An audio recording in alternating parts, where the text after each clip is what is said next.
നീ മാസ്ക് നോക്കി. മാസ്ക് മാറ്റിയില്ലേ നമ്മളെ ആർക്കും മനസ്സിലാവില്ല. ഇവിടെ ഉള്ളവരൊക്കെ എന്റെ ഫാൻസാ.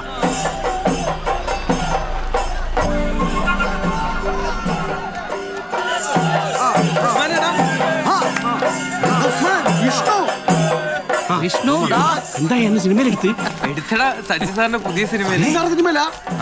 സൂപ്പർ ഹിറ്റ് അല്ലേ? ഇർക്കിലല്ലടാ അനാർക്കലി. എന്തായാലും സൂപ്പർ ഹിറ്റ് അല്ലേ? അപ്പൊ ഈ കാറൊക്കെ ഒരു തന്നാ അല്ലടാ ഇത് ഡയറക്ടർ സാർ വിട്ടുതന്നാ. ഇന്നാലേക്ക് രക്ഷപ്പെട്ടു.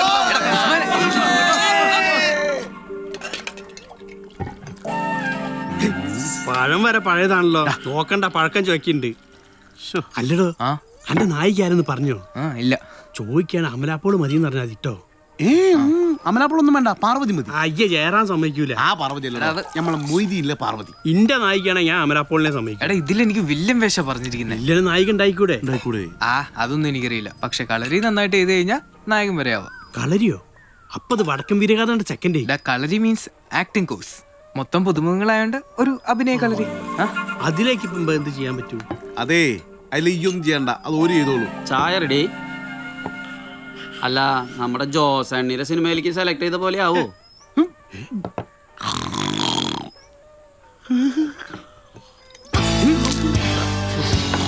വെറുതെ എന്റെ പെണ്ണുങ്ങൾ മീൻകാരോടെ പോയത്.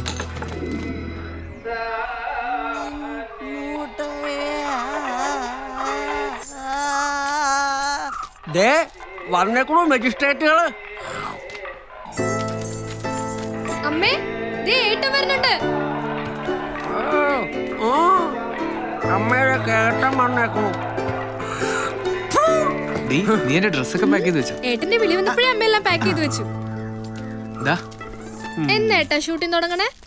അതിനൊക്കെ ഇനി സമയമുണ്ട്. വസ്തുക്കളൊക്കെ പുറത്തെടുത്ത് വെച്ചിട്ടുണ്ടല്ലോ. സമാധാനായി. വിവരങ്ങളൊക്കെ അറിഞ്ഞില്ലേ? ഓ, കഴുതണ്ടായിരുന്നോ കൂടെ? കഴുതല്ലത്, പുലിയ പുലി. ഇതാ എത്ര പുലിവേഷം കെട്ടിയാലും കഴുത കഴുതിയല്ലാണ്ടാവോടാ കഴുത. മുത്തശ്ശ, എന്നെ മനസ്സിലായി കാണുമല്ലോ, പുലി മുരുകൻ. ഇപ്പോഴും നിന്റെ അച്ഛനാ തുറപ്പൻ ശങ്കുണ്ണി തന്നെ അല്ലേ? എന്താ തിരിക്കാൻ? തലക്ക് വട്ടുള്ള ആളെന്തെങ്കിലും പറഞ്ഞു വെച്ചിട്ട്? വട്ട് നിന്റെ അച്ഛന്. കറക്റ്റാണിത്. മുത്തച്ഛ, വിഷ്ണുവിനെ അനുഗ്രഹിക്കാൻ കിട്ടുന്ന അവസാനത്തെ ചാൻസാ. പിന്നെ അവനെ പിടിച്ചാൽ കിട്ടൂല. പിടിച്ചാ കിട്ടാണ്ടിരിക്കാൻ വേണ്ടി ഇവനെന്താ വല്ല എണ്ണയും തേച്ച് മോഷ്ടിക്കാനും പോണോ? കുറച്ച് എലിവേഷൻ കിട്ടുമോ? എന്തിന്? ആ വെറ്റിലെ തേച്ച് കൊടുക്കാനാ. കൊടുക്കൂ, ഈ വാങ്ങ്. വല്ലതും പറഞ്ഞാവോ? ഒന്നുമില്ല, മരിക്കാതിരിക്കട്ടെ. കാലൊന്നും കാണുന്നില്ല. മുത്തശ്ശ, എനിക്ക് സിനിമയിൽ എല്ലാം അറിഞ്ഞു. നന്നാവൂല്ലാന്ന് വെച്ചാ പിന്നെ എന്താ ചെയ്യാ? ഈ വിഷമിക്കണ്ട. എല്ലാ പുരയിലും ഉണ്ടാവും ഇതേമാതിരി പൂതൽ ചുരുമരം. നമ്മളെ പുരയിലുണ്ടായിരുന്നു വല്യാപ്പ. ചത്ത് എന്ന് പറഞ്ഞ് കുയിൽക്കെടുക്കും. അവിടുന്ന് ജീവിച്ചു പോരും. ഈ അഭിനയക്കളരിൽ മാഫിയ ശശീനെ വരെ മലർത്തിയടിക്കാം. താങ്ക് യുടാ. എന്താ സംശയം? ശരിടാ. കൈ തരുത്തോയി. ആ ലാലേട്ടനൊക്കെ സമ്മതിക്കണം. എത്ര ദിവസം അത് കിട്ടി അഭിനയിച്ചിണ്ടാവൂലേ? ആ മീശുകൂർ എടുത്താള് വൈകുന്നേരം പൊട്ടന്തൈ ആയിട്ട് അഭിനയിക്കാനുള്ള. പൊട്ടന്തൈ ഞാനാവല്ലോ കേട്ടോ പ്രാവശ്യം. ഏറ്റവും നാട്ടില് വേറെ പൊട്ടനെ കിട്ടാനില്ല. അപ്പൊ നിങ്ങളൊക്കെയോ? ലുക്ക് വേണ്ടേ? ഇവനൊക്കെ കറക്റ്റ് ലുക്കാ പൊട്ടണ്ടേ. ഇനിയിപ്പോ നമ്മളെ പൊട്ടനാക്കിക്കോ. ആൾക്കാർ വിശ്വസിക്കില്ല. ഇനി നമുക്ക് ഇവർക്ക് കുറച്ച് അഭിനയ മുഹൂർത്തങ്ങൾ പഠിപ്പിച്ചു കൊടുക്കാം. അതായത് ഞാൻ എന്തു പറയുന്നു അതനുസരിച്ച് നിങ്ങൾ റിയാക്ട് ചെയ്യണം. ഉദാഹരണത്തിന് മഴ നനയുന്നു, നിങ്ങൾ മഴ നനയും. നല്ലപോലെ മഴ പെയ്യുന്നു, മഴയാണ്. പെട്ടെന്ന് ഭയം വന്നു, ഭയപ്പെട്ട് മുന്നോട്ട് വരും. വിഷ്ണു, ഒരു മിനിറ്റ് ഒന്ന് വെയിറ്റ് ചെയ്യൂ. സൈലൻസ്. ഇനി സ്ലോ മോഷൻ ആണ് അടുത്തത്. Jayesh, carry on. Come on Vishnu. Slow motion. വിഷ്ണുവിന് മുമ്പ് ജോസ് ആന്റണിയുടെ പടത്തിൽ കാസ്റ്റ് ചെയ്തിരുന്നു. ഉമേഷ് ബാബുവിന്റെ പടത്തിലും വിഷ്ണുവിന്റെ കാസ്റ്റ് ചെയ്തിരുന്നു അല്ലേ? 2 പടവും നടന്നില്ല. മാത്രമല്ല, ആ 2 സംവിധായകരും ഇന്ന് ജീവിച്ചിരിപ്പില്ല.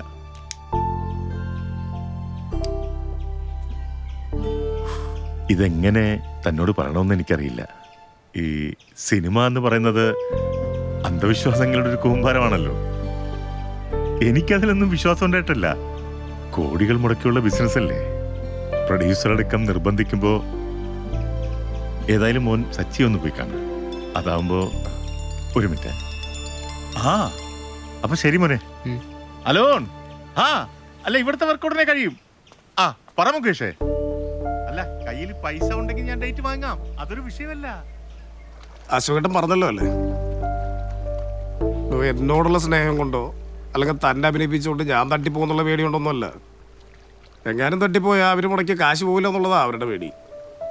വാങ്ങിയ കാശും തിരിച്ചു കൊടുത്തത് വേണ്ടാന്ന് വെച്ച് പോയാലെന്ന് ഇവർ ആലോചിച്ചതാ. പക്ഷെ എന്നെ മാത്രം വിശ്വസിച്ച് കുറെ പടങ്ങളെ കളഞ്ഞു നിൽക്കുന്ന കുറച്ച് ടെക്നീഷ്യൻസ് ഉണ്ട്. അവരുടെ കാര്യം ആലോചിച്ചിട്ടാ.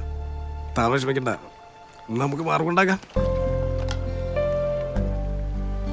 തന്റെ ആദ്യ പടം ചെയ്യുന്നവർക്കല്ലേ ഉള്ളൂ ഈ പ്രശ്നം. ഷൂട്ടിങ് തുടങ്ങാൻ ഇനി 1 മാസമുണ്ട്. അതിൻ്റെ ഇടയിൽ ഏതെങ്കിലും ഒരു പടത്തിൽ ഒരു 2 ഡയലോഗുള്ള ഒരു വേഷം അതൊന്നും ചെയ്തിട്ട് പോവാ. അതോടെ തീരുവല്ലോ ഇവരുടെ സൂക്കേട്. അല്ല സാർ, എനിക്ക് സിനിമയിൽ അങ്ങനെ ആരെയും താൻ പോയി ഡയറക്ടർ തോമസ് ജോർജിനൊന്ന് കാണാം. അവൻ്റെ പടം ഈ ആഴ്ച തുടങ്ങണമെന്ന് പറഞ്ഞതായിട്ടാണ് എൻ്റെ ഓർമ്മ. അവനിതിൽ വലിയ വിശ്വാസമല്ല, പ്രത്യേകിച്ച് അവൻ തന്നെയാണ് ഇതിൻ്റെ പ്രൊഡ്യൂസർ. ഞാൻ വിളിച്ച് പറഞ്ഞോളാം. Okay, thank you sir. Yes, director Thomas George speaking. സാറേ, ഇത് ഞാനാ ജോസാ. ആ താനായിരുന്നു. ആ സാറേ. എന്താണോ സാറേ, അത് പിന്നെ നമ്മുടെ പടം ഒന്ന് മാറ്റി വെക്കേണ്ടി വരും. മാറ്റി വെക്കാൻ അങ്ങോട്ട് ആരുടെ മാറ്റി വെക്കാൻ? താനാണോ തീരുമാനിക്കുന്നത്? ഇതിപ്പോ എത്രാമത്തെ പ്രാവശ്യമാണോ മാറ്റി വെക്കുന്നത്? 3ാമത്തെ പ്രാവശ്യമല്ലേ? ഞാൻ വേണ്ട ഇതിനൊക്കെ സമാധാനം പറയാൻ? കഴിഞ്ഞ ദിവസം തന്നെ ഒരു പത്രക്കാരൻ വിളിച്ചിട്ട് ചൊറിയുന്ന 100 ചോദ്യങ്ങളാണ് എന്നോട്. എങ്ങോട്ടൊക്കെയാ പോകുന്നത്, എന്നാ തുടങ്ങുന്നത്, എന്നാ ഇറങ്ങുന്നത്, ആരൊക്കെ അഭിനയിക്കുന്നത്? നമുക്ക് വെയിറ്റ് ചെയ്യാതെ വേറെ മാർഗമൊന്നും കാണാൻ. ഇനി കാത്തിരിക്കാൻ നടക്കില്ല. ഇത് മാറ്റി വെക്കുന്ന കാര്യം ഒരു കാരണവശാലും നടക്കില്ല. വലിയ പ്രോബ്ലം ആവും അത്. ഇടാ, അസോസിയേഷൻകാരോട് പോവാൻ പറ. ഭയങ്കര സ്ട്രോങ് ആണ്. 17-ാം തീയതി പടത്തിന് പൂജ വെച്ചിരിക്കുന്നതല്ലേ? ആ ജോലിച്ചും കണ്ടുവച്ചിരിക്കുന്ന സമയമല്ലേ? അത് ഒരു കാരണവശാലും മാറ്റാൻ പറ്റില്ല. ഒരു കാരണവശാലും ഈ പടത്തിന്റെ കാര്യത്തിൽ മറ്റൊരു നടപടി ഉണ്ടാവില്ല. സാറേ, മിക്ക ആർട്ടിസ്റ്റുകളുടെ ഡേറ്റും ഹണിബിക്കാർ വാങ്ങിച്ചു വെച്ചിരിക്കുകയാണ്. ഹണീബിക്കാരോട് വേറെ ആർട്ടിസ്റ്റിനെ നോക്കാൻ പറയുന്നത്. അതെങ്ങനെ സാറേ? ഫസ്റ്റ് പാർട്ടിലുള്ളവർ തന്നെ വേണ്ടേ സെക്കൻഡ് പാർട്ടിലും? ഓ, അങ്ങനെ ഒരു പ്രോബ്ലം ഉണ്ടല്ലേ? പടത്തിൽ ത്രൂ ഔട്ട് നായകന്റെ കൂടെ ഉള്ളതല്ലേ ബാബുരാജ്? ബാബുരാജ് അതെ, ഫസ്റ്റ് പാർട്ടിലുണ്ടായിരുന്നല്ലോ. ഫെർണോ. സെക്കൻഡ് പാർട്ടിലും കാണും. രാശിയാണല്ലോ. സാറേ, രാശി സിനിമയുടെ ഒരു ഭാഗമാണല്ലോ. പിന്നെ അതുകൂടാണ്ട് ബാലുവും ബാസിയും ഒക്കെ സ്റ്റാക്കാണ്. അല്ല സാറേ, ഈ കാര്യം സാറ് ലാൽ സാറായിട്ടൊന്ന് സംസാരിച്ചു. ഞാൻ സംസാരിക്കാനോ ലാലേട്ടനോടോ? എടോ, പിന്നെ എന്താടോ തന്റെയൊക്കെ പണി?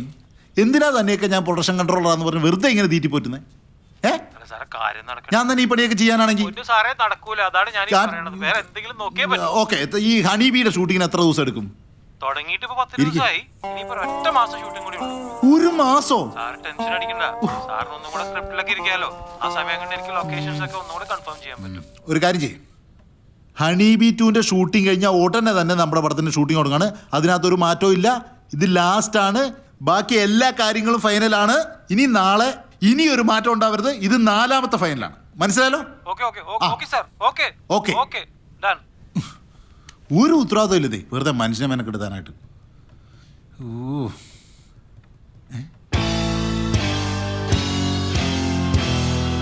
താനാരാ? ആരോ? നീ ഇങ്ങനെ അകത്ത് കയറിയേ?